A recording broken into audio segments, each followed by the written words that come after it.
Hello everyone, আমি শকুন্তলা। সকাল সকাল চলে এসেছি তোমাদের মাঝে শেয়ার করতে আমার বড় মেয়ের টিফিন।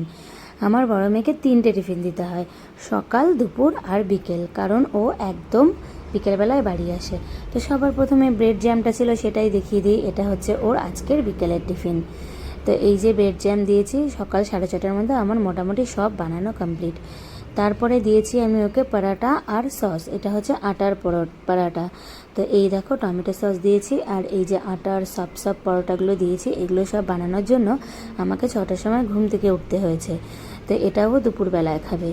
আর ও সকালবেলায় খাওয়ার জন্য একটু ফ্রুটস নেয়, সেটা সিজনাল ফ্রুটস। এখন যেহেতু আমের সিজন, তাই আম দিয়েছি। এই যে এই আমটাও নিয়ে যাবে, এখানে 2টো আম আছে। আর সকালবেলা খেয়ে যায় ও ছাতু, মানে অল্টারনেট করে খেয়ে যায়। এটা জলের বোতল, কোনো দিন ছাতুর শরবত, কোনো দিন ফ্রুট জুস আর দুধ চকোস। তো টাটা, বাই বাই। কেমন লাগলো জানিও।